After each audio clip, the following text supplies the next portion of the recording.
ভক্তমণ্ডলী মায়েরা, আজকে আপনাদের কাছে একটা আমি কথা রাখবো, অনুরোধ রাখবেন? একটা অনুরোধ রাখবেন? না জেনেই হ্যাঁ বলে দিলেন। অনেকে ঘাড় নাড়ছে, না না আগে শুনবো তারপরে বলবো। হ্যাঁ, এনারা চালাক আছে, আর যারা পৃথিবীতে কম চালাক তারা বলছে হ্যাঁ শুনে নেব, অসুবিধে নেই। এই হচ্ছে বিশ্বাস।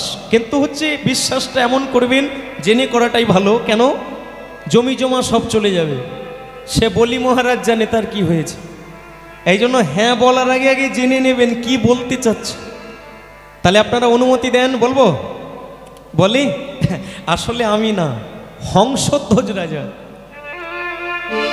তার রাজ্যের প্রজাদের বলছে আপনাদের কাছে আমার একটি প্রার্থনা। প্রার্থনাটা কি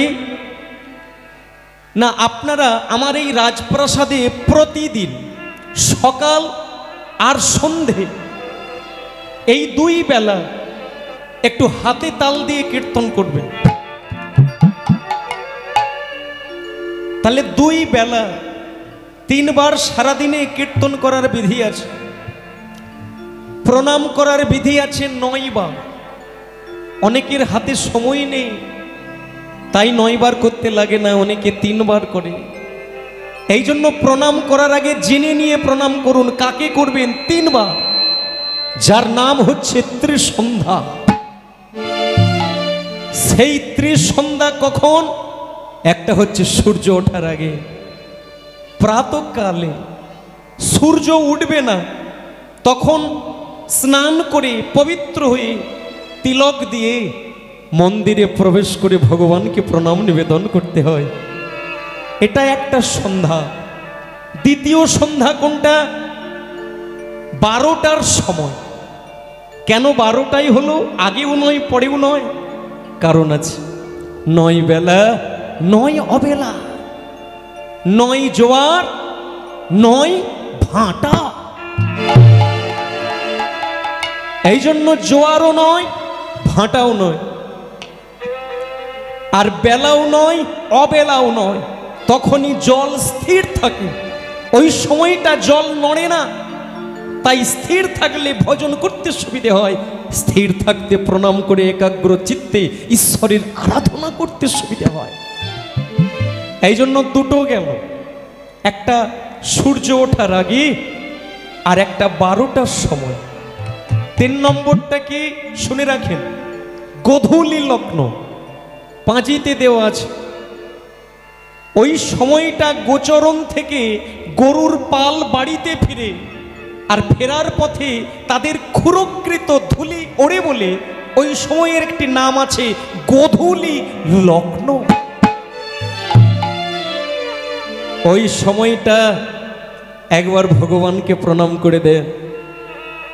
সকাল দুপুর সন্ধে 3 সন্ধ্যা, এর নাম ত্রিসন্ধ্যা। এই 3টি সন্ধ্যায় যদি কেউ গোবিন্দকে প্রণাম করতে পারে, ওকে আর ফিরে তাকাতে হয় না।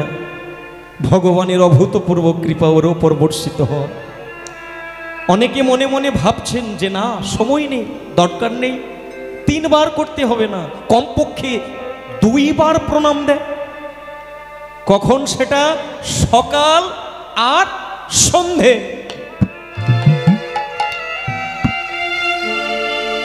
আবার অনেকে বলছে তাও সময় নেই, তাহলে কি করবেন আপনি? কমপক্ষে 1 বার। ভগবান বলছে তাতেও কৃপা হয়ে যাবে। ওই 1 বারটা কখন? সারাদিন কাজ করুন, পরিশ্রম করুন, সারাদিন কর্ম থেকে ফেরার পথে সন্ধেবেলায় পোশাক পরিবর্তন করে গলায় কপালে তিলক দিয়ে ভগবানের মন্দিরে গিয়ে গলায় আঁচল দিয়ে 1 বার প্রণাম করো। 1 বার ভগবানকে বলুন, হে বিধাতা, হে পতিত পাবন, ওগো করুণার নিধা, কিচ্ছু জানি না, এই একটা প্রণাম তোমাকে দিলাম। যদি কেউ একটা প্রণাম ভগবানকে দিতে পারে, এই একটা প্রণামেই ভগবান খুশি হয়ে যায়। এই জন্য প্রণাম আর নাম এই দুটো করার জন্য আপনাদের চরণতলে আমার অনুরোধ, আপনারা একটু হাতে তাল দিয়ে আমার এই রাজপ্রাসাদে প্রতিদিন সকাল আর সন্ধে আসবেন আর কীর্তন করবেন। বলুন সকলে রাজি আছেন তো? করবেন তো? একজন বলে উঠল, এই যে এই যে এই যে হরিনাম যে করব মহারাজ, কীর্তন যে করব, লাভ কি হবে? এই দেখো, হরিনাম করব, লাভ কি হবে? তো মহারাজ তখন বলছে, কমপক্ষে চালু তো করো, কীর্তনটা শুরু করো। শুরু করেছে, দূরে যাবে ত্রেতাব জ্বালা, পরহরি নামের মালা, দূরে যাবে তিতাব জ্বালা, পরহরি নামের মালা। তোমাদের দূরে যাবে, সবাই মিলে তাল দিয়ে, ত্রিতাব জ্বালা, পরহরি নামের মালা। দূরে যাবে তিতাব জ্বালা, পরহরি নামের মালা। দূরে যাবে ত্রিতাব জ্বালা, পরহরি নামের মালা। দূরে যাবে তিতাব জ্বালা, পরহরি নামের মালা। একসাথে সবাই মিলে, দূরে যাবে ত্রিতাব জ্বালা, পরহরি নামের মালা। দূরে যাবে তিতাব জ্বালা, পরহরি নামের মালা। তোমরা পরহরি নামের মালা, পরহরি নামের মালা, পরহরি নামের মালা, পরহরি নামের মালা। বৃন্দাবন বিহারী লাল কি। তাহলে আসল কোথায় ফিরে আসি মহারাজ, হাতে তাল দিয়ে যে কীর্তন করব, লাভ কি হবে? পৃথিবীতে প্রতিটি মানুষ দেখবেন, বেশিরভাগ মানুষ লাভ ছাড়া কিছু বোঝে না, লাভ ছাড়া এক পাও চলে না। এই যে দেখেন আপনারা, এই যে পতাকা নিয়ে রাস্তায় বেরোয়, এতেও লাভ আছে। বৃদ্ধ বয়সে পতাকা নিয়ে রাস্তায় বেরিয়ে পড়েছে। হরিবা আলি বাবা, এই বয়সে আপনি রাস্তায় পতাকা নিয়ে বেরিয়েছেন, বলে ভেতরে কাহিনী আছে, বুঝবেন না তুমি। আলি বাবা, বোঝালে বুঝবো না। বলে তবে শোনো, তবে বলি, ছেলেরা বড় হয়েছে, নাতিরা বড় হয়েছে, চাকরি বাকরি যদি একটা হয়, দেখবেন বাড়ির বউরা পতাকা নিয়ে রাস্তায় বেরিয়ে পড়ে। এটা শুধু আপনাদের এখানে না, আমাদের গ্রামেও হয়। তো আমরা সেই কাকিমাকে বলি, কাকিমা কিছু মনে করবেন না, আপনি তো এই পতাকা নিয়ে রাস্তায় বের হন, তো আমি এই আমাদের হরিনামের পতাকা মানে পরিক্রমা বেরোবে, আপনাকে একটা পতাকা দিচ্ছি, এই নেন, এই পতাকাটা নেন। বলে না না, আরে কাকিমা আপনি তো পতাকা নিয়ে রাস্তায় বেরোন, আপনার তো অভ্যাস আছে। বলে ও পতাকা আলাদা, তা বলে হরিনামের পতাকা লোকে কি বলবে? আরে কাকিমা, যে পতাকা নিয়ে রাস্তায় আপনি বেরোন, ওই পতাকা নিয়ে সারা জীবন বেরোবেন, বৈতরণী পার হবেন। কিন্তু আমি যে পতাকাটা আপনাকে ধরিয়ে দেব, নেবেন, বেশি দিন না, কয়েকদিন চালু করুন, রাস্তা হাঁটুন, দেখবেন জম আপনার কাছে ঘেঁষবে না। এই জন্য লাভ ক্ষতি এগুলো মানতে হবে, কিন্তু ক্ষতিটা কি লাভটা কি এটা আগে বুঝে তবে রাস্তায় নামতে হবে। দূরে যাবে তেতাব জ্বালা, হৃদয় গৌর প্রমানন্দে হরিব। দূরে যাবে তিতাব জ্বালা, পরহরি নামের মালা। তাহলে আসল কথাটা আপনাদের শুনিয়ে দিই, লাভটা কি হবে। লাভ একটা আছে, লাভটা হচ্ছে এটাই, শুনবেন সবাই, তাহলে শুনে নেন। লাভটা হচ্ছে এটাই যে আমি একটা খবর শুনলাম যে ভগবান কৃষ্ণ আছেন, ওর নাম করলে কৃষ্ণ নামে কৃষ্ণ আসবে। আচ্ছা ভক্তমণ্ডলী মায়েরা বলুন তো, যেই নাম সেই কৃষ্ণ, তাহলে কৃষ্ণ আছে কোথায়? না আছে বৃন্দাবনে, না আছে নবদ্বীপে, তাহলে আছে কোথা? কৃষ্ণ আছে কৃষ্ণ নামে। তাহলে নামের মধ্যে যদি কৃষ্ণ আছে, কেউ কেউ বলে উঠলো, তাহলে দাদা এই কীর্তন করলে তাহলে আনন্দ হয় না কেন? কে বলেছে আনন্দ হয় না? অনেকে আনন্দ এমন পেয়েছে টইটম্বুর হয়ে গেছে, গড়াগড়ি দিচ্ছে। কে? শুনে না, হুগলি জেলার ছেলে, জমিদারের ছেলে, আদি সপ্তক গ্রামে তার বাড়ি। রঘুনাথ দাস গোসাই হরিনামে আনন্দ পেয়েছিল, তাই সকল কিছু পরিত্যাগ করে দিয়ে মাথা নেড়া করে ছেঁড়া কাঁথা নিয়ে মহাপ্রভুর চরণ তলে পড়েছিল। কে বলেছে হরি নামে নে? কে বলেছে কৃষ্ণ নামে আনন্দ নে? হরি নামে আনন্দ আছে বলে মানুষ ভোটাভুটি করে কিসের জন্য? মন্ত্রিত্ব পাবার জন্য। কিন্তু চৈতন্য চরিত্রামৃত খুলে দেখবেন, মন্ত্রিত্ব ত্যাগ করে রূপ সনাতন মহাপ্রভুর পায়ে পড়েছিল। তাহলে হরিনামে নেই, হরিনামে আনন্দ নেই। এরপরেও বলবো হরিনাম করবেন, লাভ খুঁজবে। আজকে আমি আপনাদেরকে কথা দিলাম আপনাদের কাছে, কোনো তীর্থে যেতে হবে না। যদি আপনারা আমার কথা রাখেন, আশা করি আপনারা উপকৃত হবে। কোনো তীর্থে যেতে লাগবে না। সকল তীর্থ বিরাজ করে কোথায়? মহাতীর্থ কি? সকল তীর্থকে জাগ্রত করে রেখেছে যারা, তারা কারা? বৈষ্ণব। তারা কারা? সাধু। তারা কারা? সন্ত গোসাই।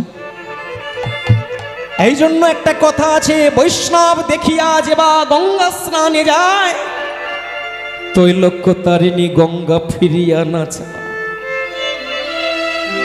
বৈষ্ণব দেখে যদি কেউ গঙ্গা স্নান করতে যায়, কিন্তু বৈষ্ণবকে একটা প্রণাম না করে যায়, গঙ্গা তাকে দেখা দেয় না। একটা কাহিনী বলি, আপনারা শুনে রাখেন। মা গঙ্গা একদিন ভগবান বিষ্ণুকে বলেছিল, পতিত পাবন ভগবান বলে উঠেছিল, গঙ্গা তুমি আমায় ডাকছো কেন? গঙ্গা দেবী বলে উঠেছে, আমি পৃথিবীতে যেতে চাই না। ভগবান বলে উঠেছে, কেন গঙ্গা তুমি পৃথিবীতে যাবে না? গঙ্গা দেবী বলে উঠলেন, পৃথিবীর মানুষ স্নান করবে আমার বক্ষের উপরে। ওরা যখন স্নান করবে, ওদের হৃদয়ের সকল পাপ আমাকে নিতে হবে। ভগবান বিষ্ণু বলে উঠেছে, গঙ্গা তুমি চিন্তা করো না, তুমি ঠিকই কথা বলেছো গঙ্গা। পৃথিবীর মানুষ পাপী তাপী, ওরা স্নান করলে ওদের সকল পাপ তোমার গায়ে যাবে। কিন্তু ওই পৃথিবীতে তোমারও পাপ নেবার লোক আছে। গঙ্গা বলে উঠেছে, কে সে? ভগবান বলে উঠেছে, সে কে জানো? তোমার পাপ যে নেবে, জীব নিত্য কৃষ্ণ দাস তাহা ভুলি গেলা। যারা ভুলে গেছে তারা স্নান করলে তাদের পাপ তুমি নেবে। কিন্তু যারা কৃষ্ণকে ভোলে না, যারা নিত্য কৃষ্ণ দাস, যারা নিত্য কৃষ্ণ পুজো করে, যারা কৃষ্ণর সেবা করে, যারা কৃষ্ণাই নম বলে, যদি কোনোদিন কোনো কৃষ্ণ ভক্ত তোমার পক্ষে স্নান করে, হরি গুণগান করতে করতে স্নান করলে তোমার বক্ষের পাপ ওই হরি ভক্ত নিয়ে নেবে। এই জন্য গঙ্গা দেবী সকল মানুষের পাপ নেয়, আর গঙ্গার পাপ কে নেয়? যারা বৈষ্ণব, যারা সাধু। এই জন্যই কথাটা লেখা আছে, বৈষ্ণব দেখিয়া যেবা। তার মানেটা কি? বৈষ্ণবকে দর্শন করে যদি তাকে প্রণাম না করে, যদি তাকে শ্রদ্ধা না করে, যদি তাকে বাড়িতে না নিয়ে উপদেশ না নেয়, যদি তাকে ভোজন না করাই, সেবা না দেয়, তাহলে যদি বিমুখ করে গঙ্গায় স্নান করতে যায়, মা গঙ্গাও তাকে কৃপা করে না। এই জন্যই কথাটা আছে, বৈষ্ণব দেখিয়া যে বা গঙ্গা স্নানে যায়, তৈলক্য তারিণী গঙ্গা তার দিকে ফিরিয়া না তাকা। এই জন্য কীর্তন করতে হয়, কিন্তু কীর্তন করবে মাঝে জ্যোতি আছে যাদের মধ্যে, তাদের সঙ্গে কীর্তন। জ্যোতিটা কি? জ্যোতিটা হচ্ছে এটাই দিব্য জ্যোতি। সেই জ্যোতিটা কি? একটা প্রদীপ জ্বলে, কত মানুষকে আলো প্রদান করে। একটা ধূপ পুড়ে পুড়ে ছাই হয়ে যায়, কত মানুষকে সৌরভ প্রদান করে। একটা কৃষ্ণ ভক্ত বৈষ্ণব যদি আসরে বসে থাকে, কত মানুষকে আলো দান করে। বটবৃক্ষের ন্যায় কত মানুষকে ছায়া প্রদান করে। যারা হরিবোল বলতে জানে না, তাদেরকে কৃপা বর্ষিত করে চরণে ঠাঁই দিয়ে শ্রীকৃষ্ণ চরণার বৃন্দে পৌঁছে দেয়। হৃদয় গৌর হরিবোল হরিবোল।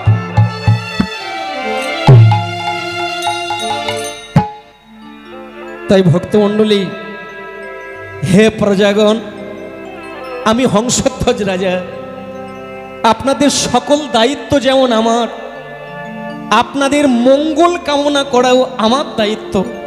তাই আপনাদের কাছে আমি আজকে অনুরোধ করে বলছি, একটু হাতে তাল দিয়ে আমার সঙ্গে একটু কীর্তন করুন না, করুন না। কি বলবেন সবাই মিলে? কৃষ্ণ বলি বাহু তুলি, জানিতে চলো না যা বৃন্দাবনে। কৃষ্ণ বলি বাহু তুলি, চল না যায় বৃন্দাবনে।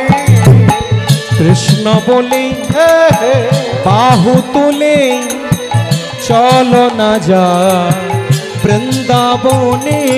কৃষ্ণ বলি বাহু তুলি, চল না যায় বৃন্দাবনে। যেখানে নেই কোনো চিন্তা,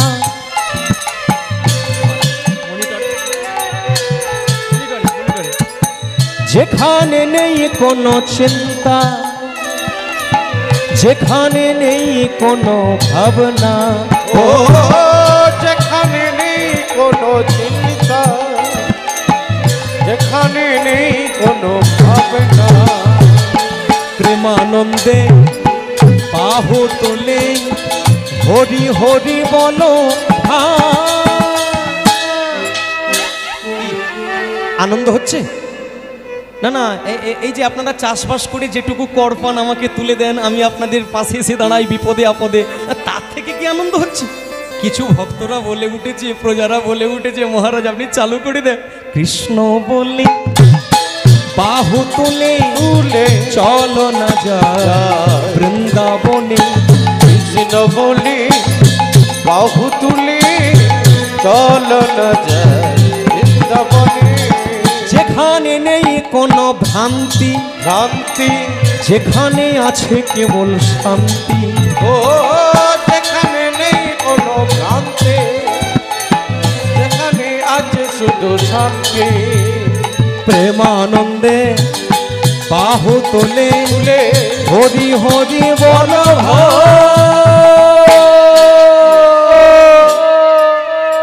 কৃষ্ণ বলে বাহু তুলে, চলো না যাই বৃন্দাবনে। কৃষ্ণ বলি বাহু তুলি, চল না যায় বৃন্দাবনে।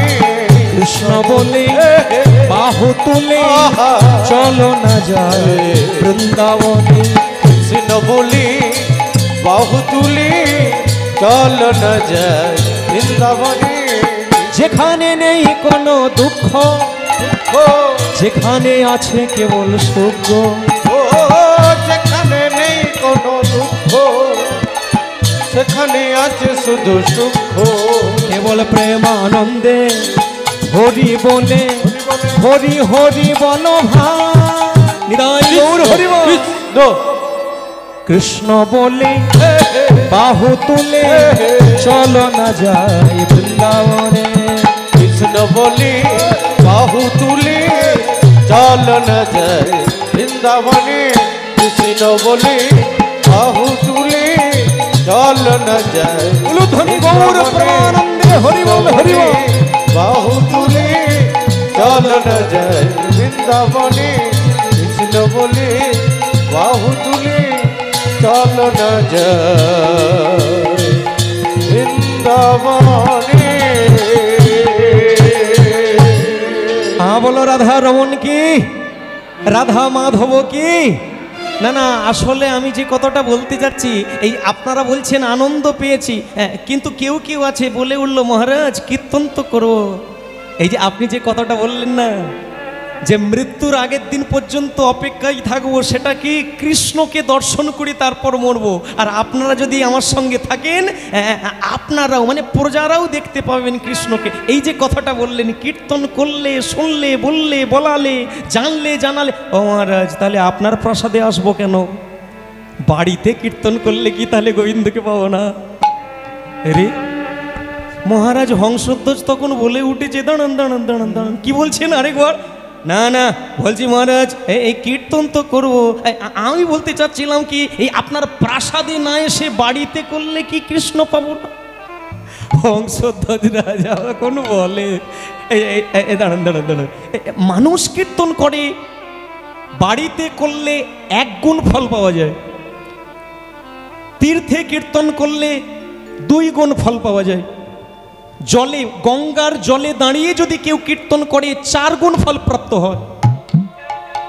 কেউ যদি ভক্ত সঙ্গে বসে কীর্তন করে অনন্ত গুণ ফল প্রাপ্ত হয়ে যায়। অনন্ত গুণ, যার কোনো সীমা দেওয়া যায় না, এত ফল প্রাপ্ত হয়ে যায় যদি কেউ ভক্ত সঙ্গে বসে কীর্তন করে। এই যে আলো জ্বলে, আলো লাইট, একটা লাইট জ্বলে কত দূর তার পাওয়ার পড়ে। একটা কৃষ্ণ ভক্ত আসরে বসে থাকলে তারও একটা জ্যোতি আছে, পাওয়ার আছে। যারা জীবনে হরিবল বলে না তারাও হাতে তাল মারবে। এর নাম হচ্ছে পাওয়ার। যেটা আপনি বাড়িতে কীর্তন করবেন, দেওয়াল শুনবে, ইট পাথর শুনবে, আপনার মধ্যে ভক্তি না থাকলে হাত ফেটে যাবে কিন্তু ভগবান পাবেন না। কিন্তু ভক্ত সঙ্গে বসে কীর্তন করে দেখুন, হরি আপনাকে বলতে হবে না, আপনি তাকিয়ে থাকবেন, ভক্তরা টেনে টেনে আপনাকে কৃষ্ণের পায়ে ফেলে দেবে। হৃদয় গৌর হরি বল। এখন ভক্তমণ্ডলী মায়েরা এইভাবে কীর্তন হতেই থাকে, হাতে তাল দিয়ে বেশ কিছুদিন চলে গেল। কিছু কিছু ভক্ত বলেও কেটে গেল।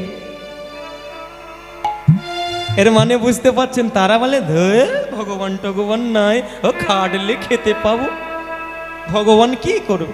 খাটবো খেতে পাবো, না খাটলে ভগবান খাওয়াবে না। এরকম বেশ কিছু ভক্ত আছে, এরা জানে না কিছুদিন আগে, বছর 3 আগে খাটার জায়গা আছে, খাটতেও পারবে, মাটি কাটে তো, ঝোড়াও আছে, কোদালও আছে, কিন্তু সরকার কাজ করতে দেয়। আবার অনেকে চালাক পার্টি আছে, তারা বলে না না খাটলে খেতে পাবো, ব্যাংকে টাকা আছে, রসগোল্লা থাকলেও খেতে পায়।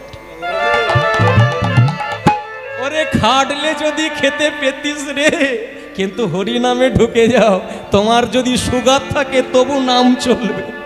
অনেক চালাক পার্টি আছে, তারা বলে এই দাদা এ শর্মা কীর্তন করবে, এ শর্মা হরি নাম বলবে না। আমি বলি হরি বল, কি বলবে না? না না কি বলবে না? বলছে শর্মা হরি বল বলবেন, বলবে না। আমরা তো শুনতে পাচ্ছি তবু চালু করে দিচ্ছি, বাবা কি বলবে না। যেমন দেখেন যারা রোগী হয় না তারা ওষুধ খেতে পছন্দ করে না, ডাক্তার বলে তুই খাবি না তো কি হয়েছে, বেডে শুইয়ে ইঞ্জেকশন দিয়ে চালিয়ে দে। আরে সেলাইনের মধ্যে দিয়ে, ইঞ্জেকশনের মধ্য দিয়ে খাবার যাবে, তুমি টের পাবে না। মা নিম খাওয়ালে মিঠা বলে কথাই করে ছলো, মিঠার লোভে সারা দিনটা তিতা মুখে গেল। হরিনাম শোনো, কায়দা তো ভেতরে আছে। কিছু জন বলে না শুনবো না, তোমার হরিনামে কিচ্ছু নেই, ও ভগবান টগবান বলে কিচ্ছু নেই, ঘরে যাব ঘুমালে কাজ দেখবে। হে ভক্তমণ্ডলী মায়েরা, কিছু জন কেটে গেল। যেই না কিছু জন কেটে গেছে, ভগবানের নাম এত সহজ কথা মা। হরিনাম করবেন, এই যে হরিনাম শুনতে এসেছেন, কিছু জন ঠান্ডা বলে চলে গেছে, দেখেছি আমি। আর এমনও কিছু কিছু জন এখানে আছে, যদি কেউ একজন কানে কানে বলে যায়, দাদা তোমার বাড়িতে, সে বলে কি রে কি হয়েছে, বলে যাও না তোমাদের বৌদি ছটপট করছে, তার মানে তার শরীর খারাপ করেছে, ডাক্তার ডাকতে হবে। কি করবে দাদা, কি কীর্তন শুনবে? হালকা বিপদ দেখে হরিবাসর থেকে চলে গেল। আঙুল কেটে গেলে হরিনাম শুনতে আসে না, যন্ত্রণা ঠান্ডা নিতে পারে না। নারদ ঠাকুরকে চেনেন আপনারা? নারদ, নারদ আপনাদের পাশের বাড়ির লোক। মা একদম একভাবে বলে দিল, ভক্ত প্রবর মানুষ আপনারা, আপনারা অবশ্যই চিনে থাকবেন। ওই নারদ, নারদ কেমন জানেন তো? ওই যে পাঁচজন দাঁড়িয়ে থাকে না পঞ্চতত্ত্ব, তার মধ্যে একজন নারদ আছে। কে বলুন তো? পাঁচজন দাঁড়িয়ে থাকে না, মাঝখানে গৌরাঙ্গ মহাপ্রভু, তারপর বামে প্রিয় গদাধর, দক্ষিণে নিতাই, তারপরে একজন অদ্বৈত আচার্য, একজন শ্রীবাস ঠাকুর। ওই শ্রীবাস ঠাকুর হচ্ছেন নারদ। আমাদের সামান্য বিপদ যদি কানে শুনি, হরি নাম শুনতে চাই না, বাড়ি চলে যায়। শ্রীবাসের বাড়িতে মহাপ্রভু কীর্তন করছে। আরে বল। শ্রীবাসের পত্নী ছেলেকে কোলে নিয়ে বসে আছে, ছেলে মারা গেছে।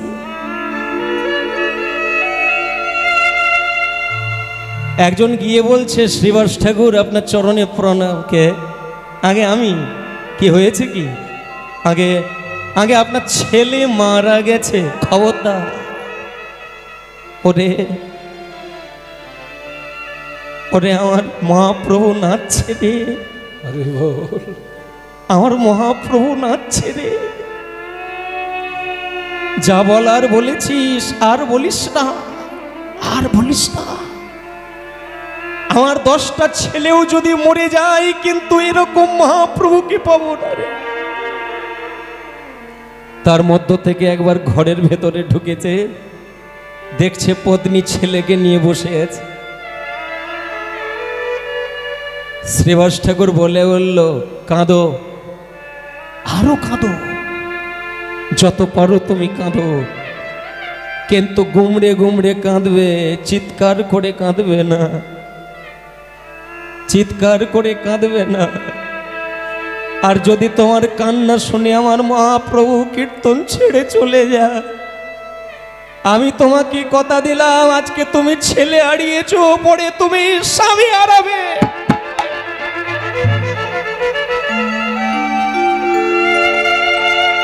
কি হরিনাম গাইবেন আপনারা?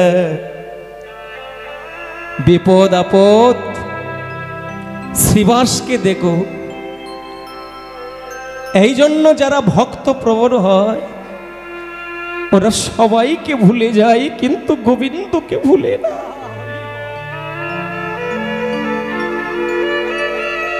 যারা ভক্ত হয়, ওরা সবাইকে পরিবারের ভুলে গেলেও কোনোদিন কৃষ্ণকে ভুলে না, গৌরকে ভুলে না।